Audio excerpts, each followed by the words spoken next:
Good evening, Harshit.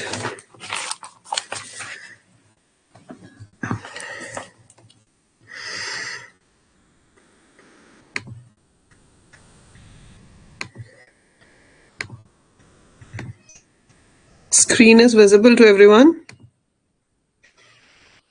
Good evening, everyone.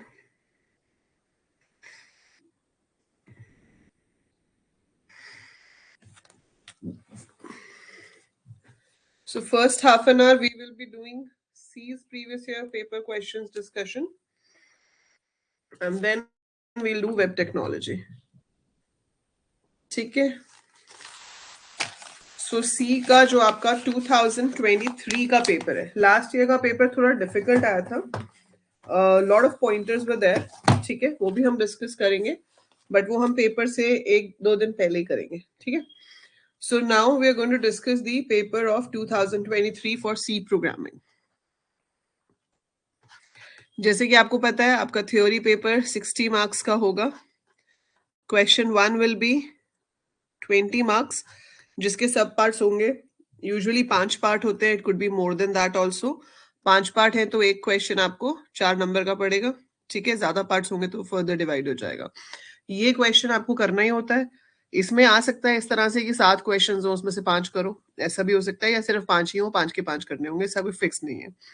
Question 2, question 3, question 4 and question 5 ये जो आपके हैं ये यूनिट वाइज होते हैं वैसे तो ये यूनिट 1 में से आता है, ये यूनिट 2 में से आता है, ये यूनिट 3 में से, और ये यूनिट 4 में से. तो ये 10-10 नंबर के आपके रहने वाले हैं.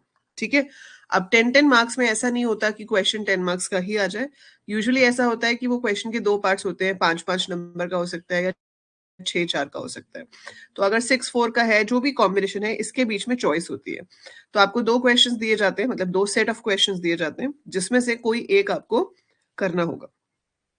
ठीक है, that is how you will be getting your questions. ऐसे ही इसमें भी चॉइस होगी, you have to do any one, इसमें भी और इसमें भी। ठीक है, सो हम अब यहाँ पर डिस्कस करेंगे 2023 में क्या क्वेश्चंस आए थे। तो जो पहला क्वेश्चन है उसमें बोला है आंसर द फॉलोइंग। पहला पार्ट है उसका, what is the use of hash define pre processor. ये हमने अभी अपने फर्स्ट रिविजन वाले डे वाले दिन डिस्कस किया था, है ना। हैश डिफाइन क्या होता है, what do we call hash define, what is the technical word for this.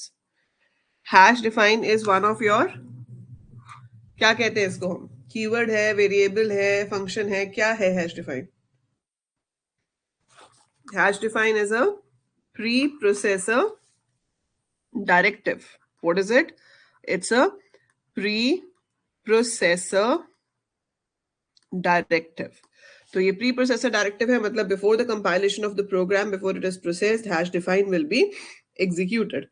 और इसके दो मेन मेथड्स होते हैं, दो मेन एप्लीकेशंस होती हैं, एक टू डिफाइन कांस्टेंट और दूसरी होती है टू डिफाइन मैक्रो। ठीक है, सो ये मैंने रिवीजन डे वाले दिन आपको दोनों चीजें कराई थी।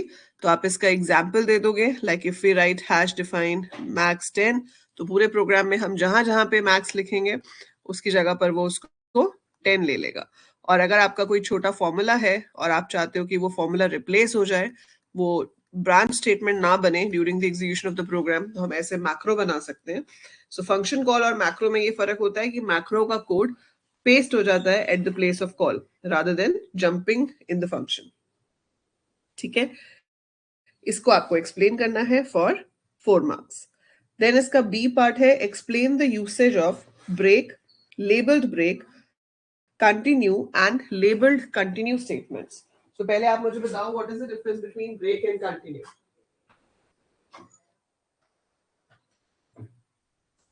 What is the difference between break and continue statement? Break use होती है to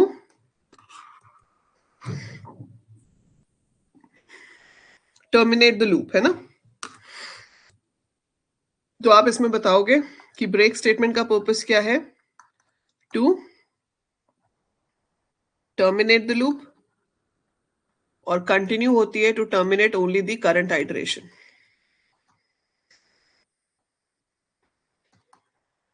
only the current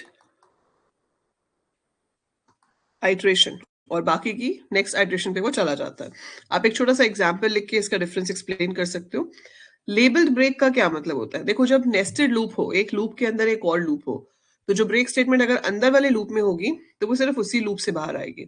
but अगर आपने लूप्स ऐसे बना दिए, ABC लेबल दे दिया और यहाँ पर आपका फॉर लूप है, फिर PQR लेबल दे दिया, इसके अंदर फिर से एक फॉर लूप है, और इसके अंदर आप कहीं इफ में कंडीशन लगाते हो तो आप लिख सकते हो break ABC। So break ABC कैसे क्या होगा, अगर हम ये नहीं लिखते तो वो बाय डिफॉल्ट PQR से बाहर आता।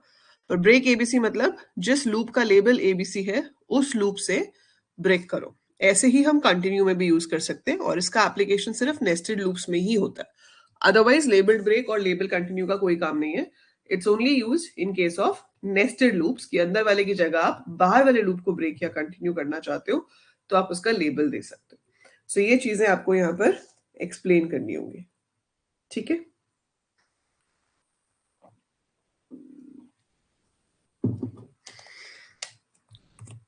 इसका थर्ड क्वेश्चन है, write example code to declare 2 dimensional array. तो आपको सिर्फ एग्जाम्पल कोड लिख के दिखाना है एक 2D एरे को डिक्लेयर करने के लिए।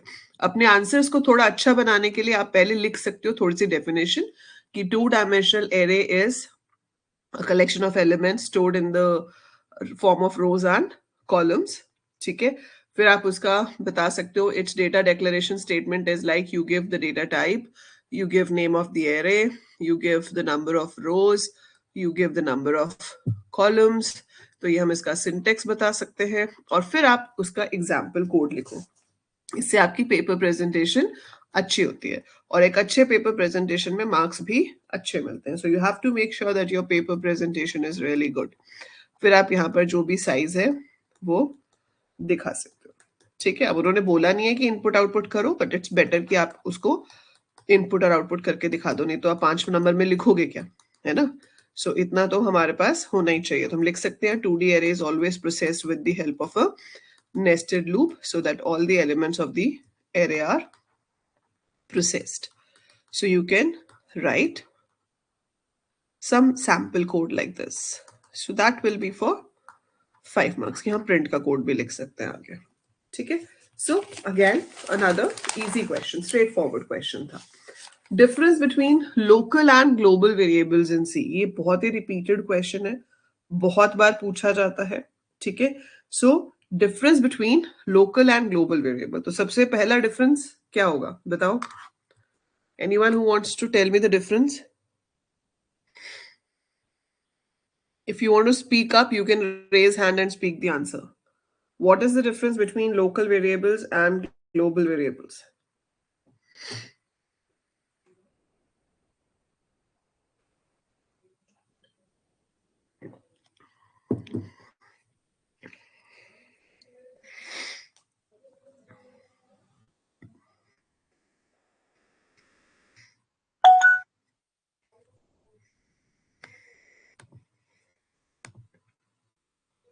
Yes, Sabish. Hello Hello, yes, Sabish. Ma'am, मैं कह रहा था कि लोकल वेरिएबल जो होता है एक अपने फंक्शन के अंदर चलता है, उसकी जो स्कोप रहता है उसके फंक्शन में रहता है. लेकिन एक ग्लोबल वेरिएबल जो होता है वो किसी भी फंक्शन में चल सकता है. मेन Very में भी good. हम क्रिएट करेंगे, उसमें भी उसका स्कोप ज्यादा रहता है लोकल Very good. वेरिएबल का. ठीक है, एक तो स्कोप हो गया, और एक आप लाइफ टाइम के बेसिस पे भी डिफरेंशिएट कर सकते हो. Yes ma'am. लाइफ टाइम क्या होता है? का लाइफ टाइम जब तक रहता है लोकल का, जब तक हमारा फंक्शन पूरा का पूरा कॉल नहीं हो जाता, मतलब पूरा का पूरा हमारा चल नहीं जाता, एग्जीक्यूट नहीं हो जाता. और ग्लोबल का जब तक चलता है जब तक पूरा का पूरा हमारा कोड वो एग्जीक्यूट नहीं हो जाता. Very good. ठीक है. ओके. So main difference क्या हुए? Declared inside the function. This is declared outside all the functions. Scope, that is area in which it can be used, is only the function where the variable is declared. तो जहां पर आपने variable को declare किया है, सिर्फ उसी के अंदर ही वो यूज हो सकता है. ग्लोबल कैन बी यूज्ड और accessed anywhere in the program. तो पूरे प्रोग्राम में कहीं पे भी एक्सेस हो सकता है. ठीक है. लाइफ टाइम क्या होता है? From the starting of the function to the end of the function. Function के शुरू में डिक्लेयर हुआ होगा.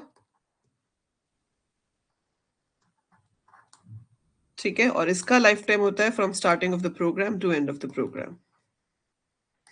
फिर आप चाहो तो एक एग्जाम्पल बना के दिखा सकते हो, वो हो जाएगा इसका. सो ये बहुत ही रिपीटेड क्वेश्चन है आपके पास.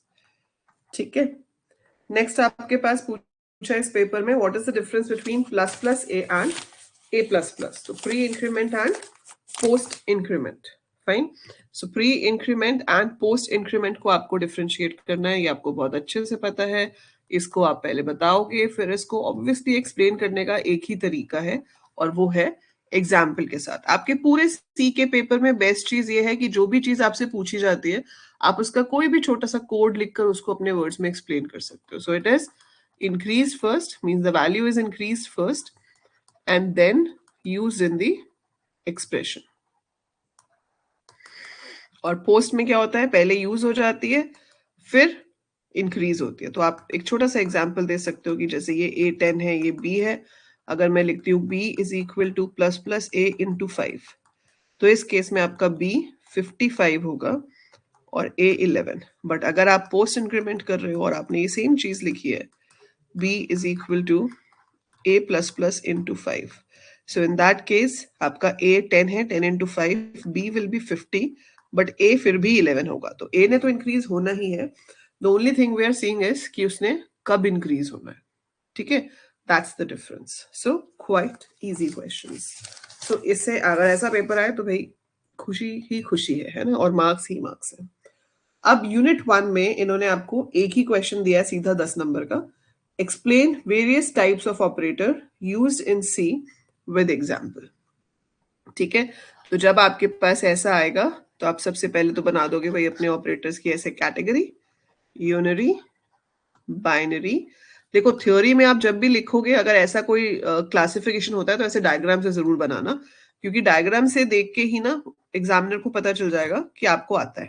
ठीक है, फिर आप चाहे आगे जैसे मर्जी एक्सप्लेन करते रहो. सो यूनरी में आ जाता है निगेशन, इंक्रीमेंट, डिक्रीमेंट. बाइनरी में आ गए आपके arithmetic, relational, logical, assignment and bitwise. और टर्नरी में आपके पास एक ही ऑपरेटर है जिसका नाम है conditional operator. And then you explain these operators. अब देखो 10 नंबर का क्वेश्चन आता है तो आपको ना जो बुकलेट मिलती है, आंसर बुकलेट, उसमें फिक्स नंबर ऑफ पेजेस होते हैं, आपको एक्स्ट्रा शीट नहीं मिलती. ठीक है, आपके सेमेस्टर 1 एग्जाम्स है. सो अगर नहीं पता है तो आपको एक्स्ट्रा शीट नहीं मिलेगी. ठीक है, आपको जो बुकलेट मिल रही है उसी के अंदर ही आपको अपना पूरा पेपर खत्म करना होता है. तो उसके हिसाब से आप इसको 10 मार्क्स के क्वेश्चन को 6 शीट्स मतलब 6 साइड्स, आगे पीछे की एक तो 2 हो जाएंगी, है ना. तो 6 to 8 शीट्स के अंदर आप अपने आंसर को कंप्लीट करेंगे. ठीक है, ताकि बाकी आंसर सीखने के लिए भी आपके पास जगह है. वो आप एक बार शीट्स काउंट करके 36 शीट्स होती हैं शायद, बट फिर भी आप एक बार चेक कर लेना, अकॉर्डिंगली डिवाइडेड. तो आपको उतने पेजेस में इसका आंसर फिल करना है. नेक्स्ट क्वेश्चन है what is recursion, explain with the help of a program in C. हमने कल वाली क्लास में ही रिकर्शन के प्रोग्राम्स किए थे. We did factorial also, Fibonacci also. ठीक है, सो रिकर्शन क्या होता है? When a function calls itself. ये 6 नंबर का मतलब ये 5 नंबर का क्वेश्चन है. सो आप पहले एक्सप्लेन करोगे कि रिकर्शन क्या होता है. जब एक फंक्शन खुद को कॉल करे उसको हम रिकर्शन कहते हैं. उसकी डेफिनेशन वगैरह दोगे, फिर एग्जाम्पल दोगे और फिर उसका आप कोड लिख के बता दोगे. Most typical example of recursion is factorial of a number only. ठीक है, बाकी जो आपको इजी लगे वो आप बना सकते हो. फिबोनाची भी बना सकते हो, HCF भी बना सकते हो. So write the program. We have done the program yesterday itself. ठीक है, अगला क्वेश्चन इसमें है क्योंकि इसमें 5 है और टोटल आपको सिर्फ 10 मार्क का ही क्वेश्चन आना है, तो इसका बी पार्ट भी है. बी पार्ट में पूछा है explain various looping statements in C with the help of suitable example. Again very straightforward and very easy question. आपको लूपिंग स्टेटमेंट्स बतानी है, तो बताइए कौन कौन सी लूपिंग स्टेटमेंट्स होती हैं हमारे पास. What all looping statements we have? Yes, Tabish.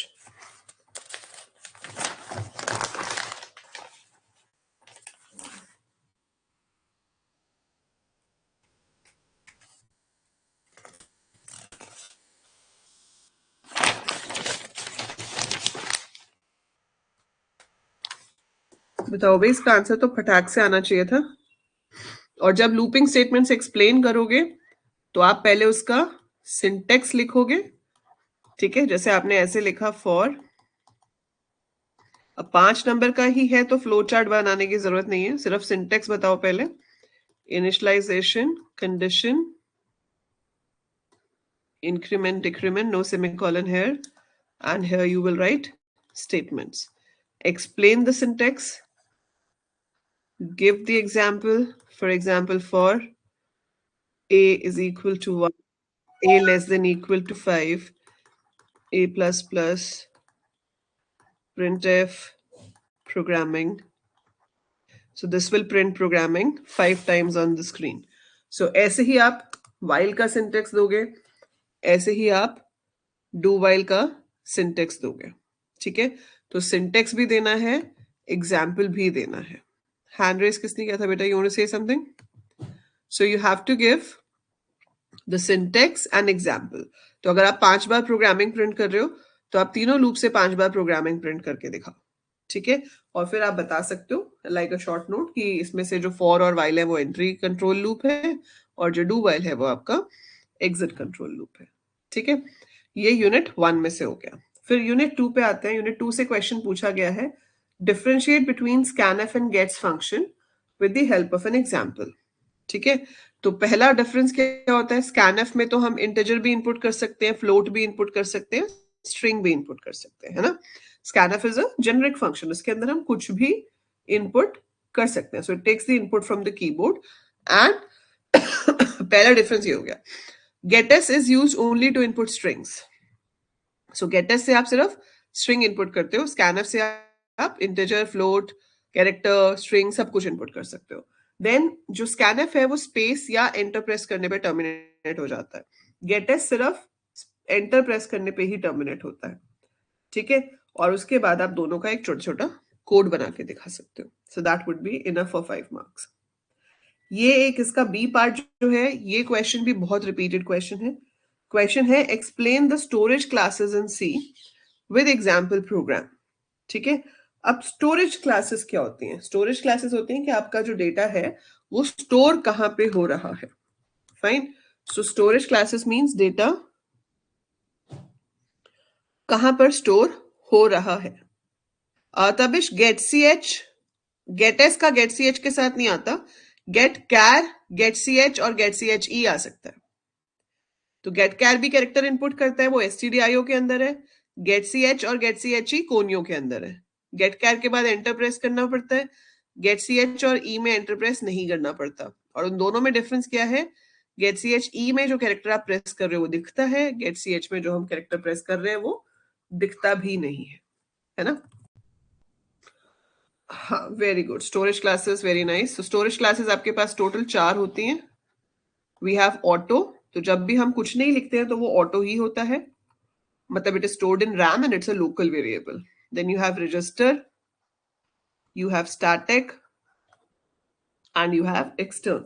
ठीक है, सो अगर आप नॉर्मल इंट ए लिख रहे हो तो बाय डिफॉल्ट वो ऑटो ही है, तो मैं ऑटो ना भी लिखूं तो हर वेरिएबल बाय डिफॉल्ट ऑटो होता है, लोकल वेरिएबल। रजिस्टर कीवर्ड जो है स्टोरेज क्लास, वो सिर्फ एक रिक्वेस्ट है कंपाइलर को कि भाई मेरे इस वेरिएबल को रैम में स्टोर करने की जगह प्लीज सीपीयू रजिस्टर में स्टोर कर दो, क्योंकि सीपीयू रजिस्टर फास्ट वे में एक्सेस होते हैं, तो उससे आपकी प्रोग्राम एग्जीक्यूशन स्पीड जो है वो इंक्रीज हो जाएगी। So it's a request, compiler check करेगा, अगर जरूरत है तो करेगा रजिस्टर में, नहीं तो रैम में करेगा। एक्सटर्न का मतलब है ग्लोबल वेरिएबल। ठीक है, स्टैटिक वेरिएबल थोड़े से ज्यादा यूज होते हैं। और स्टैटिक वेरिएबल का मतलब क्या है, स्टैटिक में क्या होता है, देखो नॉर्मली एक फंक्शन कॉल होता है तो उसके अंदर का वेरिएबल क्रिएट होता है, फंक्शन डिस्ट्रॉय होता है तो वेरिएबल भी डिस्ट्रॉय हो जाता है। ठीक है, so the moment the function is called, variable is created and when the function is over the variable is destroyed. Static में ऐसा नहीं होता। तो अगर आप एक फंक्शन बना रहे हो वॉइड प्रोसेस, इसके अंदर आपने यहां पर ले लिया int count is equal to 0 और आपने प्रिंट कराया function executed for %d times and %d की वैल्यू में काउंट से ले रहे हो, और इससे ऊपर मैंने लिखा है काउंट प्लस प्लस, फिर आपके पास मेन है। अब अगर ये एक नॉर्मल है, इसके आगे कोई कीवर्ड नहीं मेंशन है स्टोरेज क्लास के लिए, तो बाय डिफॉल्ट ये ऑटो है। ठीक है, आपने पहली बार प्रोसेस को कॉल किया तो ऑटो मतलब लोकल वेरिएबल, काउंट क्रिएट होगा, उसमें इनिशियली 0 होगा, इंक्रीज होके 1 होगा, प्रिंट करेगा फंक्शन एग्जीक्यूटेड फॉर 1 टाइम। जैसे ही फंक्शन खत्म होगा वो वेरिएबल भी डिस्ट्रॉय हो जाएगा। आप दोबारा से प्रोसेस कॉल करोगे, फिर से प्रोसेस कॉल होगा, फिर से काउंट 0 होगा, फिर काउंट 1 होगा और फिर 1 प्रिंट कर देगा। So the same thing is executed again and again and it'll print 1 all the time. पर आप ये नहीं चाहते हो, आप चाहते हो पहली बार 1 आए, फिर 2 आए, फिर 3 आए। तो मैंने इसके आगे लिख दिया static int count। तो static होने से क्या होता है, इसको मेमोरी एक ही बार एलोकेट होती है जब वो पहली बार क्रिएट होता है, और फिर उसकी मेमोरी डी एलोकेट होती ही नहीं है जब तक प्रोग्राम खत्म ना हो। So जब तक प्रोग्राम खत्म ना हो आपकी मेमोरी डी एलोकेट नहीं होगी। जब सेकेंड टाइम कॉल करेगा तो वो वहीं से शुरू करेगा जहां पिछली बार छोड़ा था। तो पिछली बार काउंट 1 था, अब काउंट 2 हो जाएगा, फिर अगली बार 3 हो जाएगा। So that's how it work. ठीक है, that is the role of static. तो ये आपके पास 2 पार्ट्स हो गए क्वेश्चन के। फिर चॉइस है आपके पास इसमें कि what are the various dynamic memory allocation functions in C, explain with example. बताओ कौन कौन से फंक्शंस होते हैं मेमोरी एलोकेशन के लिए। और इसका बी पार्ट है what is a pointer, explain array of pointers to function with suitable example. Obviously first part ज्यादा इजी है, तो कोई भी बंदा फर्स्ट पार्ट चूज करेगा, बट ये आपके पास चॉइस में है। ठीक है, तो अब आपको इसका आंसर बताना है। तो पहले आप मुझे बताओ कौन कौन से फंक्शंस होते हैं। Malloc, calloc, realloc. Very good Tapish. ठीक है, तो ये तीनों आपको फंक्शंस एक्सप्लेन करने हैं, हमने अभी डिस्कस किए थे। तो आपको इनका सिंटेक्स लिखना है और एग्जाम्पल लिख के दिखाना है, तो वो आप यहाँ पर बता दोगे। ठीक है, इसके बाद आपके पास है व्हाट इज अ पॉइंटर, तो आप बताओगे पॉइंटर क्या होता है। एक्सप्लेन एरे ऑफ पॉइंटर्स, तो उसमें आप एरे ऑफ पॉइंटर्स हमने स्ट्रक्चर का लिया था, ऐसे ही आप फंक्शन का भी ले सकते हो। सो इसका ये आपका होमवर्क है, आप इसका आंसर अपने वर्ड्स में लिखोगे और मुझे व्हाट्सएप पे भेजोगे, आई विल सी कि आपने कैसे लिखा है। ठीक है, then we come to unit 3। Unit 3 में आपके पास क्वेश्चन आया है, differentiate between formatted and unformatted input and output functions. ठीक है, फॉर्मेटेड जिसमें हम किसी एक पर्टिकुलर फॉर्मेट के अकॉर्डिंगली इनपुट या प्रिंट करते हैं, और जो अनफॉर्मेटेड होते हैं जैसे कि आपका get C H, get test, put test, get C H, ये सारे अनफॉर्मेटेड इनपुट आउटपुट फंक्शंस हैं। और प्रिंटफ बेसिकली वो जो आप यूज करते हो ना, परसेंटेज डी, परसेंटेज एस, उनको हम फॉर्मेट स्पेसिफायर्स भी बोलते हैं।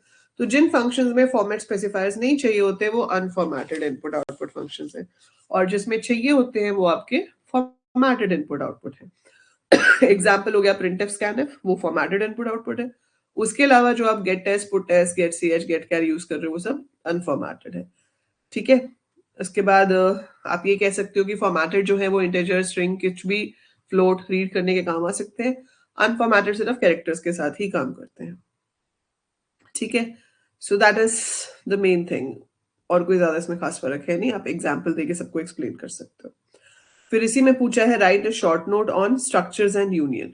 ठीक है, तो स्ट्रक्चर्स और यूनियन को आपको डिफाइन करना है। तो स्ट्रक्चर क्या हो गया, कलेक्शन ऑफ एलिमेंट्स, है ना, और उसका एग्जाम्पल दिखा सकते हैं। फिर हम बता सकते हैं कि मेमोरी तब एलोकेट होती है जब स्ट्रक्चर का वेरिएबल क्रिएट होता है, एंड स्ट्रक्चर के केस में memory is allocated as a sum total of requirement of all the elements, whereas union के केस में मेमोरी सिर्फ एक ही वेरिएबल को एलोकेट होती है जिसको सबसे ज्यादा रिक्वायरमेंट होती है। ठीक है, फिर इसी के अंदर है write a short note on passing structure to function. Passing structure to function में क्या होता है, जैसे आप स्ट्रक्चर को फंक्शन में पास कर रहे हो, तो अगर आपने यहाँ पर एक स्ट्रक्ट बनाया है स्टूडेंट या कॉम्प्लेक्स और व्हाटएवर, तो अगर आप बना रहे हो और इसका आपने टाइप डेफ दे दिया स्ट्रक्ट स्टूडेंट, और यहाँ पर आपने लिया इंट रोल नंबर, कैर नेम 50, फ्लोट मार्क्स, कुछ भी, ठीक है, और डेटा टाइप का नाम दे दिया स्टू। तो जब आप इसको फंक्शन में लोगे, आप मान लो यहाँ पर वॉइड रिजल्ट बना रहे हो, तो आप यहाँ पे क्या पास कर दोगे, स्टू ए। ए नहीं भी लिखो तो सिर्फ स्टू ए, अगर ऊपर डिफाइन ही कर रहे हो तो यहाँ पे डिफाइन कर सकते हो कि if A dot marks greater than 40, तो प्रिंट कर देते हैं has passed the exam,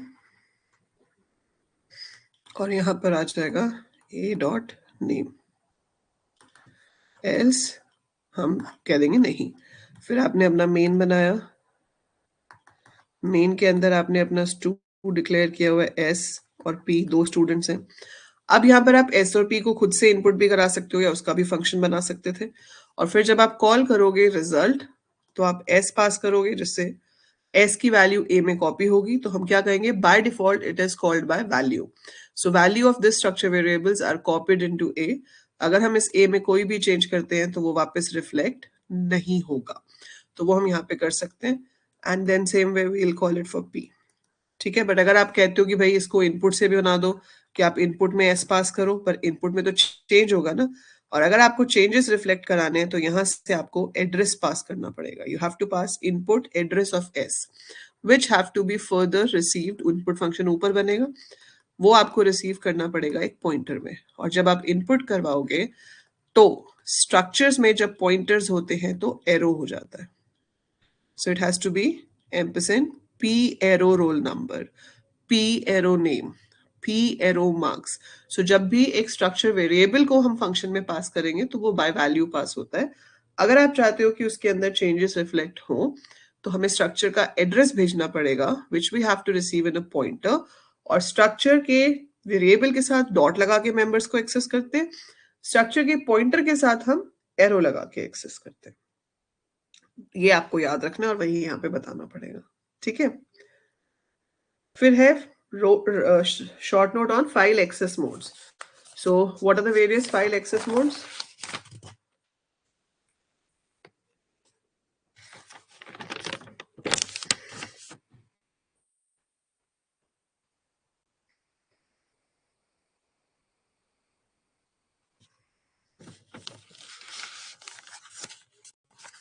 file access modes कौन से होते हैं?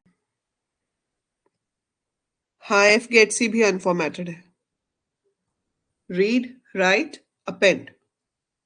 सो फाइल एक्सेस मोड्स में हो गया आपका रीड राइट और अपेंड। आपको ये तीनों मोड्स एक्सप्लेन करने कि इनसे क्या होता है। ये तो फंक्शंस हो गए ना हर्षित, मोड पूछा है सिर्फ। ये जो आपने फंक्शंस के नाम बताए हैं कि फाइल से रीड करने के लिए ये फंक्शंस यूज होते हैं, पर सिर्फ मोड पूछा है, फाइल एक्सेस मोड। फाइल को एक्सेस करने के क्या तरीके हैं? तो हम फाइल को एक्सेस कर सकते हैं रीड करने के लिए, राइट करने के लिए और अपेंड करने के लिए, ठीक है। फिर इसका चॉइस में क्वेश्चन है आपका, या तो आप ये शॉर्ट नोट्स लिख लेते या फिर आपके पास चॉइस में क्वेश्चन है, दो पार्ट्स में डिवाइडेड। फर्स्ट पार्ट कह रहा है कि what is the use of A2I function, ठीक है। सो A2I फंक्शन आपका किस में अवेलेबल होता है? std lib.h में। A2I का मतलब होता है ASCII टू इंटीजर, मतलब स्ट्रिंग टू इंटीजर, ठीक है। So this basically means string to integer. तो आपके पास अगर कोई भी वैल्यू ऐसे है, आपने ली हुई है कैर A10 इज इक्वल टू 567, अब इसको आपको इंटीजर में कन्वर्ट करना है, तो आप लिख सकते हो int n is equal to A2I और A पास कर दो, तो ये n जो है वो इंटीजर 567 बन जाएगा। सिमिलर वे I2A भी होता है इंटीजर को स्ट्रिंग में कन्वर्ट करने के लिए, ठीक है। So A2I is to convert ASCII to integer. जैसे कई बार होता है हम फाइल से डेटा रीड कर रहे हैं, अब फाइल से तो डेटा स्ट्रिंग की फॉर्म में ही आएगा ना, तो जब भी आप फाइल से डेटा रीड करोगे it will come as a string only, but उस फाइल के अंदर नंबर स्टोर्ड है, तो आप उसको नंबर में कन्वर्ट करना चाहते हो, तो आपने फाइल से रीड किया बट आप उसको नंबर में कन्वर्ट करना चाहते हो, तो A2I फंक्शन की हेल्प से हम उसको इंटीजर वैल्यू में कन्वर्ट कर सकते हैं, ठीक है। इसका बी पार्ट है कि एरेज और स्ट्रक्चर्स को डिफरेंशिएट करो। तो पहली बात तो दोनों में बहुत ही बड़ा फर्क है कि एरे तो आपका डिराइव डेटा टाइप है और स्ट्रक्चर आपका यूजर डिफाइंड डेटा टाइप है। Array is collection of homogeneous values, integer है तो सारे ही इंटीजर हैं, फ्लोट है तो सारे ही फ्लोट हैं। स्ट्रक्चर इज हेट्रोजीनियस, अलग अलग डेटा टाइप की वैल्यूज हो सकती है। और फिर एरे किसका बनता है? Array is a data type, structure is a user defined data type. Array तो खुद ही वेरिएबल है, लेकिन स्ट्रक्चर के तो हमें वेरिएबल्स क्रिएट करने होते हैं, so we declare variables of structure and then we use it, ठीक है। तो फिर आप इसका एग्जाम्पल बना के दोनों के डिफरेंसेस दिखा सकते हो। And then comes your unit 4, explain the syntax and usage of inbuilt string functions with suitable example. तो आपको जो स्ट्रिंग के जितने भी फंक्शंस हमने किए थे, strlen स्ट्रिंग लेंथ निकालने के लिए, strcpy स्ट्रिंग को कॉपी करने के लिए, string concatenate, reverse, string compare, ये सारे फंक्शंस आप यहाँ पर एग्जाम्पल्स के साथ एक्सप्लेन कर सकते हो, ठीक है। या इसकी चॉइस है, चॉइस नहीं है, इसका सेकेंड पार्ट है, write a program to identify the largest and smallest word in a string. तो एक स्ट्रिंग है जिसमें मल्टीपल वर्ड्स हैं, आपको उसमें से लार्जेस्ट और स्मॉलेस्ट वर्ड निकालना है। ये मैं बनवाती हूँ अभी।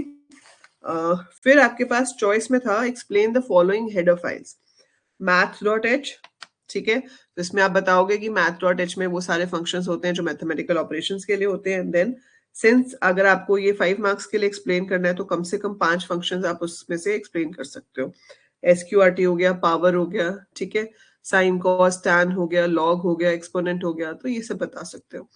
देन std lib.h के फंक्शंस बताने हैं आपको, एक दो तो अभी हमने डिस्कस किए, A2I और I2A, ठीक है। बाकी alloc.h के अंदर होते हैं आपके malloc calloc, लेकिन वो std lib के अंदर भी होते हैं, तो आप malloc calloc free realloc ये भी बता सकते हो। फिर आपके पास ऐसे ही जो भी हेडर फाइल पूछी है, you have to explain that. फिर इसमें भी एक प्रोग्राम है, write a program to check whether the input word is a palindrome or not. ठीक है, तो आप चॉइस में ऊपर वाला करो या नीचे वाला, एनी हाउ आपको एक प्रोग्राम तो यहाँ स्ट्रिंग का लिखना ही पड़ेगा। तो स्ट्रिंग के प्रोग्राम्स आपको प्रैक्टिस करने हैं क्योंकि वो पूछे जाते हैं। ठीक है, सो अगर आपको चेक करना है स्ट्रिंग पैलिंड्रोम है या नहीं, तो हमें पता है कि स्ट्रिंग आगे पीछे से देखो तो क्या होती है, सेम होनी चाहिए। अच्छा मुझे बताओ, ये दोनों प्रोग्राम्स मैं आपको बना के दिखाऊं या आप ट्राई करना चाहते हो खुद से? Do you want to try these two programs of your own? पहला है कि एक स्ट्रिंग इनपुट करनी है जिसमें काफी सारे वर्ड्स हैं, आपको बताना है उसमें सबसे लंबा वर्ड कौन सा है और सबसे छोटा वर्ड कौन सा है, लॉन्गेस्ट लेंथ वाइज, सबसे ज्यादा कैरेक्टर्स कौन से वर्ड में है, सबसे कम कैरेक्टर्स कौन से वर्ड में है। और दूसरा, स्ट्रिंग को चेक करो पैलिंड्रोम है या नहीं, वो तो आप बहुत बार कर चुके हो पहले। दूसरा प्रोग्राम नया है, पैलिंड्रोम तो आपने किया हुआ है। Are you going to try these programs of your own and send me the answers on WhatsApp? हाँ, स्ट्रिंग लेंथ से हो जाएगा।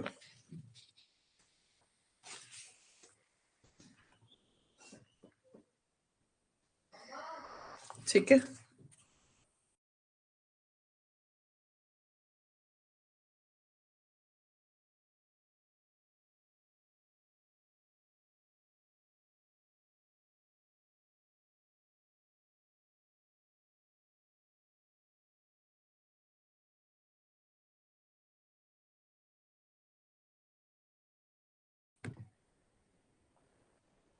बन जाएंगे ना? यस तो बोलो जोश के साथ।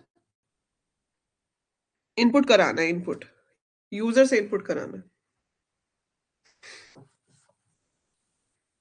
यूजर से इनपुट करवाना है।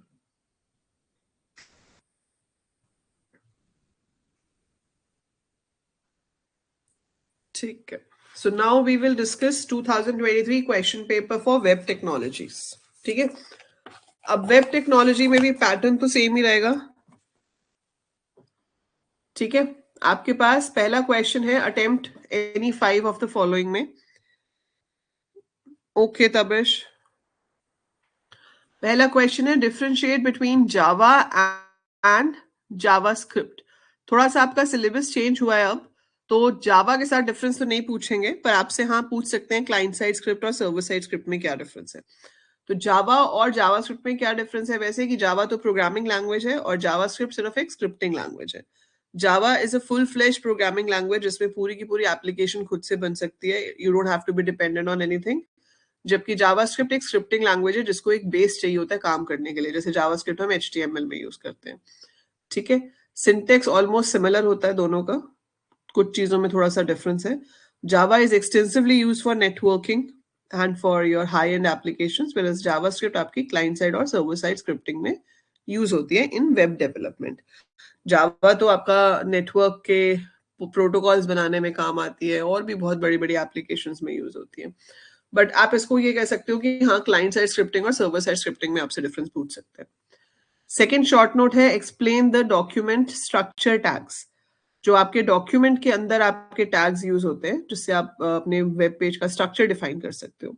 तो उसके अंदर आपके पास हो गया HTML, हेड, बॉडी, टाइटल, जिससे आप बेसिक स्ट्रक्चर बनाते हो। ठीक है, उन टैग्स को एक्सप्लेन करोगे और एक छोटा सा आप बना के दिखा दोगे कोई भी सिंपल वेब पेज। देन है, what do you understand by the term container in bootstrap. तो कंटेनर क्या होता है? जिसके अंदर और कंपोनेंट्स हम डाल सकते हैं। सो एक ओवरऑल बड़ा कंटेनर जिसके अंदर दूसरे कंपोनेंट्स आप डालते हो और फिर कंटेनर का आप लेआउट सेट कर सकते हो कि आप ग्रिड लेआउट में दिखा रहे हो।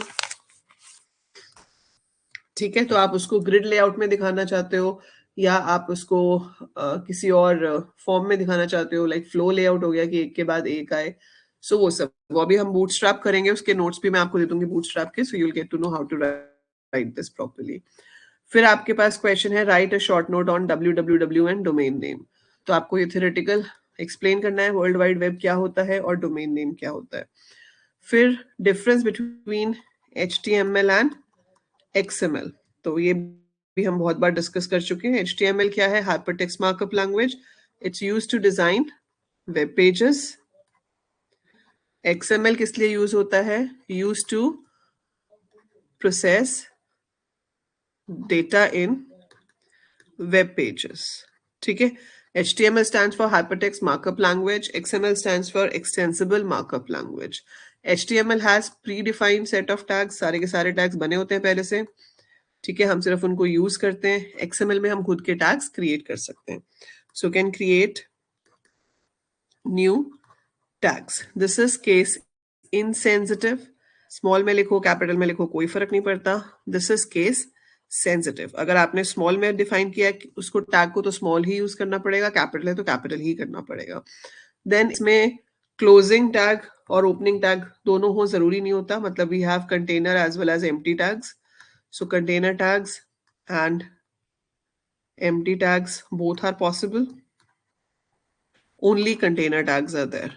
Then XML के लिए एक स्पेशल फाइल बनानी पड़ती है जिसे DTD कहते हैं, डॉक्यूमेंट टाइप डेफिनेशन. हमें बताना पड़ता है कि कौन कौन से जो टैग्स हैं वो होंगे, ठीक है. लेकिन HTML में ऐसी कोई जरूरत नहीं होती, तो यहाँ पर पहले बताना पड़ता है, वहां पे नहीं बताना पड़ता. सो ये सारे आपके डिफरेंसेस हो जाते हैं बिटवीन HTML एंड XML. फिर पूछा है difference between get and post.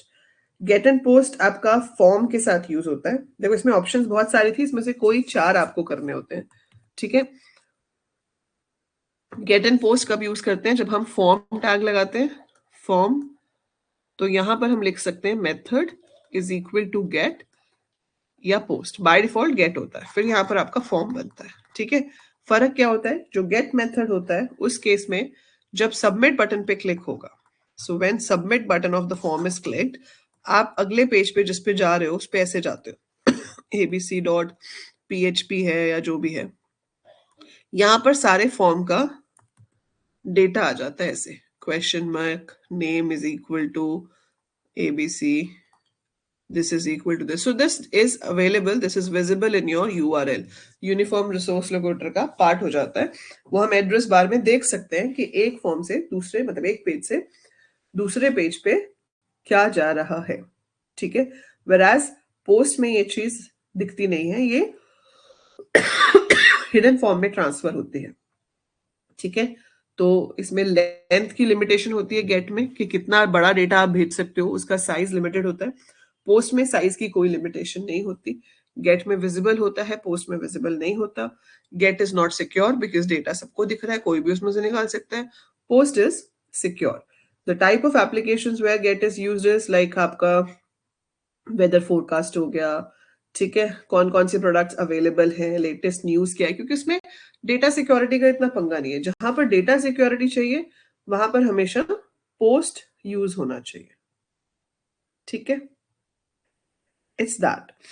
फिर आपके पास आ जाता है यूनिट 1. यूनिट 1 में आपसे क्वेश्चन क्या पूछे गए हैं? What is hotspot? Explain different type of hotspot by considering an image map of your choice, ठीक है.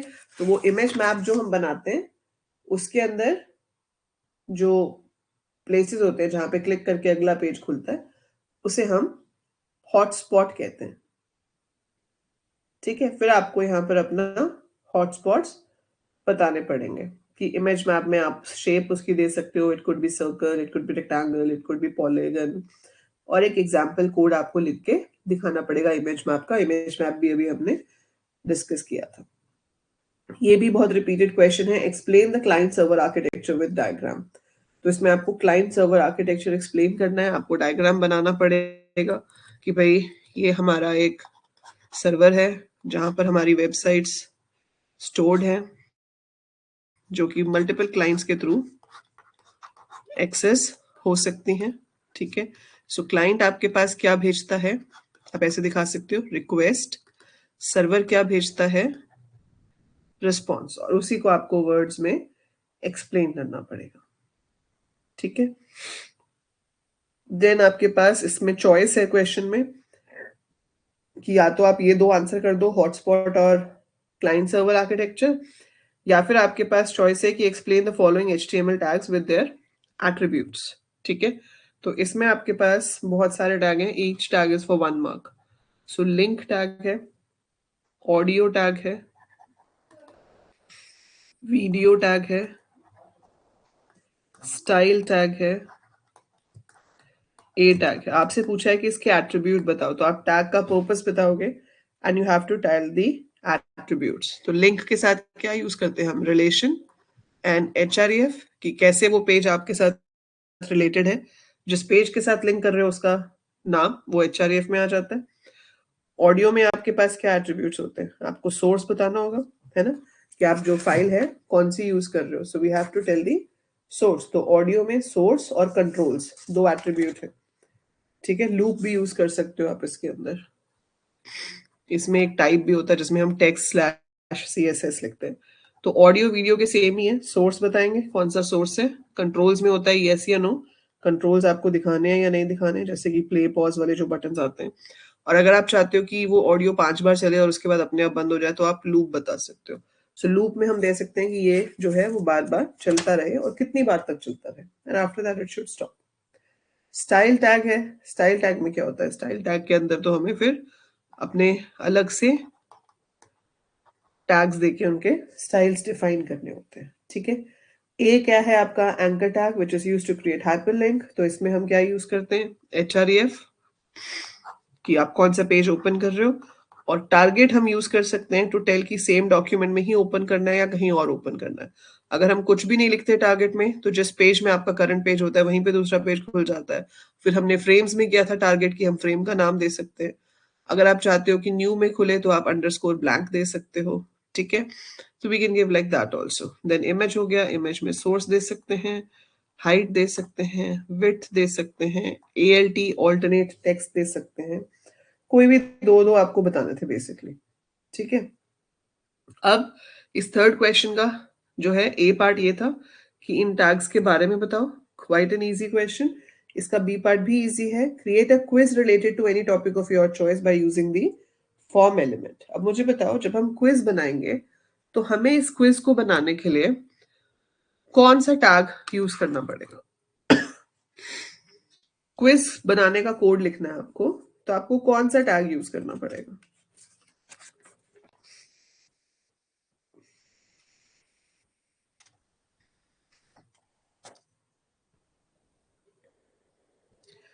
To create a quiz, which tag should you use? Form के अंदर कौन सा टैग यूज करना पड़ेगा, फॉर्म तो बनाना ही है, फॉर्म के अंदर क्या टैग यूज करोगे, फॉर्म तो आप बनाओगे ही, ठीक है। अब इसके अंदर क्या यूज करोगे, मान लो आपने यहाँ पे क्वेश्चन लिखा H2 में, what is the full form of LAN। अब आगे क्या करूं मैं, what should I make after this. Yes, very good Angad, very good. Select भी कर सकते हैं हर्षित, पर बेटर होता है रेडियो बटन, ठीक है। तो अब आप यहां पर क्या दोगे, input type is equal to radio, सब में से एक ही सिलेक्ट हो, तो name is equal to R1, और इसके आगे मैंने लिख दिया जो भी ऑप्शन होगी, लोकल एरिया न्यू BR, फिर input type is equal to radio, name is equal to R1, local area network BR, same way input type is equal to radio, name is equal to R1, सबका नाम same है, ठीक है, ताकि उनमें से कोई एक सिलेक्ट हो पाए। ऐसे आप इसकी चौथी ऑप्शन दे दोगे। फिर जब आप क्वेश्चन नंबर 2 दोगे, so this is your question number 1, फिर आप यहां पर क्वेश्चन नंबर 2 दोगे, how many bits are there in 1 byte. So how many bits are there in 1 byte? Now when you define it, so it should be input type is equal to radio, और ये अगला question है, इसमें जो options होंगे उनमें से कोई एक सिलेक्ट होनी चाहिए, तो इन सब का नाम सेम होगा। तो ये R2 हो गया, आपने यहाँ लिख दिया 4 bits BR, and similar way you make it, लेकिन इसके जितने होंगे उन सबका नाम R2 होगा, ताकि उनमें से कोई एक सिलेक्ट हो सके। तो अब आप इसका पूरा प्रॉपर पेज बनाओगे, starting from the tag HTML, head, body, उसके अंदर फॉर्म, और ऐसे आप अपनी मर्जी से 3-4 क्वेश्चंस ले सकते हो. So that would be your quiz. वो आपका पूरा कोड हो जाएगा. ठीक है. So radio button is the best option over here. ठीक है. ये तो यूनिट 1 में से हो गया. फिर आपके पास आया यूनिट 2. यूनिट 2 में पहला क्वेश्चन है what are cascading style sheets, explain different types of style sheets with help of example. तो आपको CSS की डेफिनेशन बतानी है. जो 3 हमारी स्टाइल शीट्स हैं उनको एक्सप्लेन करना है. Can you name the 3 style sheets we have? What are the various type of style sheets we have?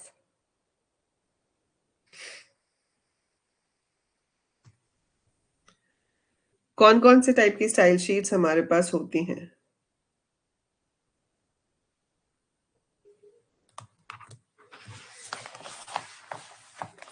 Very good. फिर इसमें आपको एक कोड लिखने को बोला है कि आप कोड लिख के दिखाओ जिसके थ्रू आप बैकग्राउंड इमेज डालो पेज में और बैकग्राउंड स्टाइलिंग एट्रीब्यूट्स का यूज करो. ठीक है. तो वो कोड आपको करना है. तो बैकग्राउंड रिपीट, बैकग्राउंड कलर, ये सारे स्टाइल्स आप दिखा सकते हो. चॉइस में है what is responsive web design, explain the key components of bootstrap. ठीक है. तो रिस्पॉन्सिव मतलब जहां पे यूजर कुछ करे और बदले में हमारा पेज कुछ करेगा, इट इज रिस्पॉन्सिव. और ये बूटस्ट्रैप का क्वेश्चन है, तो let's do bootstrap. Let's do it tomorrow.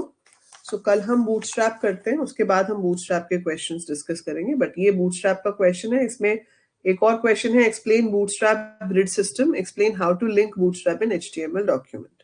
तो लिंक तो आपका लिंक टैग से ही होता है. सो बूटस्ट्रैप की पूरी लाइब्रेरी है जो आप लिंक की हेल्प से अपने साथ लिंक करते हो. ठीक है. सो यूनिट 3 में आपके पास जावास्क्रिप्ट आएगा. सो उसमें आपको बोला है कि write a program in JavaScript that receives a number from the user and check whether the given number is Armstrong or not. तो आप चाहे उसको सी में बनाओ चाहे जावास्क्रिप्ट में, देखो आर्मस्ट्रॉन्ग नंबर चेक करने का क्राइटेरिया तो सेम ही है. ठीक है. तो ये मैं आपको नहीं बता रही हूँ, ये प्रोग्राम आप बना के भेजेंगे.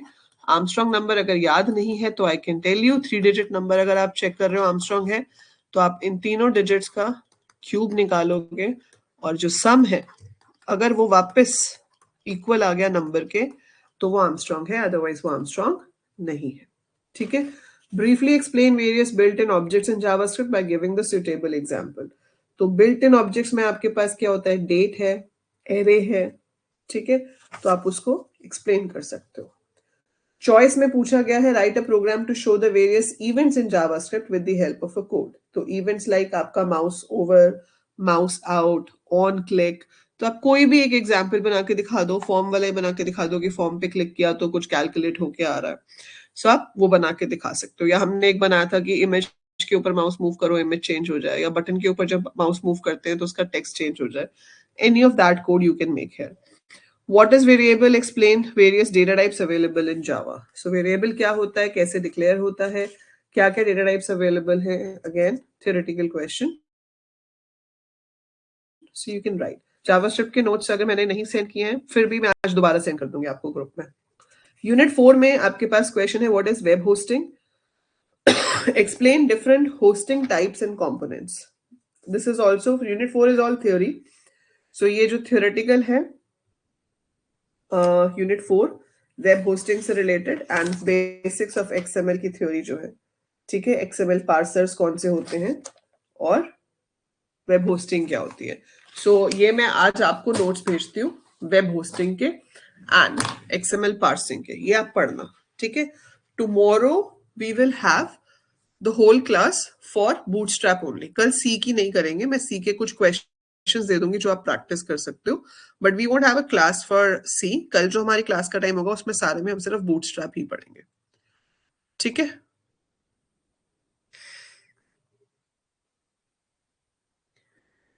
सी में था आपको एक स्ट्रिंग इनपुट करानी है.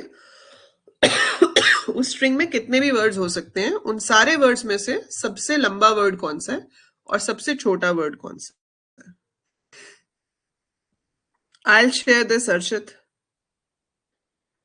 वैसे तो जब मैं डिस्कस कर रही होती हूँ आप क्वेश्चंस लिख भी सकते हो साथ के साथ, बट स्टिल मैं भेज दूंगी. ठीक है. चलिए. So that's it for today. वो बूटस्ट्रैप का एक पार्ट होता है. जम्बोस्ट्रॉन बेसिकली एक टूल होता है, मतलब to show your content on the web page. Styling attribute है, स्टाइलिंग वो है कंपोनेंट. तो जब कल बूटस्ट्रैप करोगे तो आपको जम्बोस्ट्रॉन भी समझ आ जाएगा. ठीक है. So tomorrow will do only bootstrap. चलिए. Okay then. Bye everyone, take care.